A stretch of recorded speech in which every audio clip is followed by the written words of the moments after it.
Hey Kurt, how's it going? Thanks for your response, and don't be so worried about what folks think of your lisp or whatever.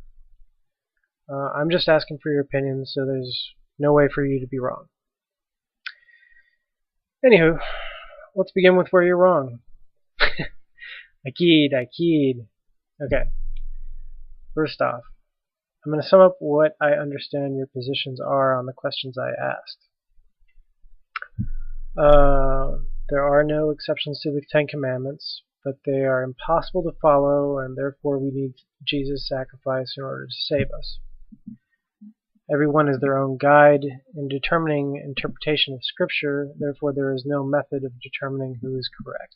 The benefits you get from worshiping God mostly center on a change in your perception of life and increases in your happiness and mental well-being.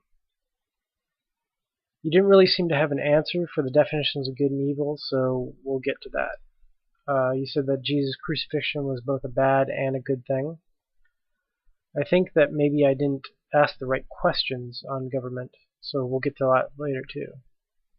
You stated that the law for marriage changed during the time or before the time of Abraham. I'm not really sure. You believe in annihilation for those not saved, and that this is better than the alternative. Finally, you don't worry about being wrong because you don't lose anything if evolution is true. Okay, if I mischaracterized any of your positions, I'm sorry. I'm going to try to have a point in this video, and that point is going to be that it's better to have atheists around and that it's better to live in a secular society. Why? Because it puts me in a better situation. It's also, it's better for me if people share my values, but it's also, I think, better for you if people share my values. And this is the case I'm going to try to make for you. First and foremost, I don't think our issue is actually the existence of God. You have had a personal experience with God, proving His existence to you, and I claim no such situation for me. In that respect, I think that we're in the same boat. I can't prove it to you, nor can you prove it to me.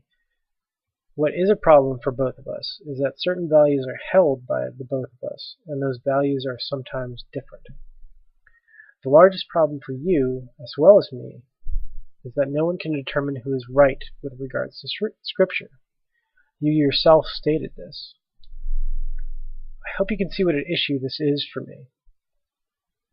There has been a blending of religious affiliation and political affiliation for the last 30 years or more, and religious issues are popping up throughout science, society, foreign policy, and simple good government. Despite this blending, no one can say with any authority that they speak for the divine. You brought up a theocracy. You even argued that it could make life worse for you, for us. I asked the question, what kind of government does God endorse, and would you want to live under? Theocracy is the answer. As an example, look at the Ten Commandments. There is no freedom of speech there. There's no religion, or freedom of religion. You, Kurt, hold non-traditional views with regards to Christianity. You believe in annihilation. You believe in no true soul, not at least in the sense that other Christians hold it. In a theocracy, you would lose. You couldn't believe what you wanted to believe in that kind of government.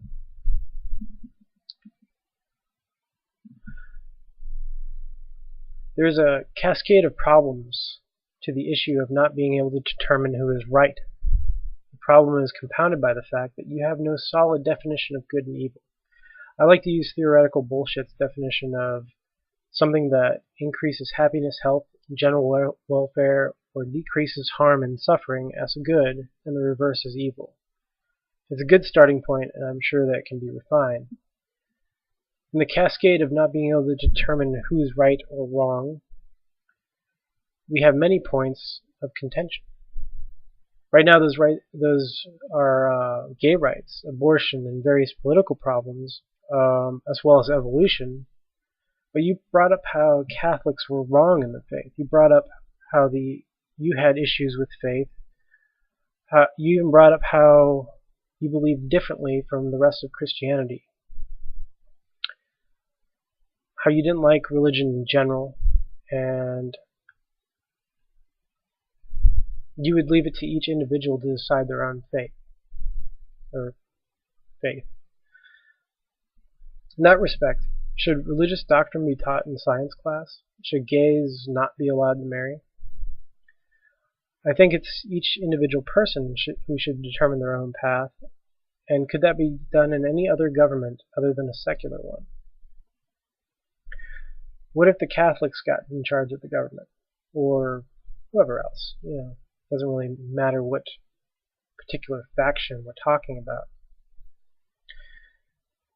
To close things out, I'm going to bring up a few more points over the other questions that you answered. With regards to the Ten Commandments, you said that there are no exceptions and that none of us can live up to them. So we have to accept Jesus as our salvation. It's a strange thing to set standards so high and then create an alternative where standards do not really exist. Don't you think? When you said that Jesus' execution was both bad and good, I wonder, if you were present, would you have tried to stop it from happening? Finally, polygamy was occurring throughout the Old Testament. If you remember, King Solomon had many wives as well as his son, and there's other examples. I was wondering if there's a New Testament verse that does away specifically with polygamy. Anyway, I hope you're well, and I hope you're enjoying the conversation as much as I am. To any folks that want to throw muck in the comments section, please remember that I ask the questions, and I'm simply aiming to better understand where Christians are coming from, not to make fun or score cheap political points.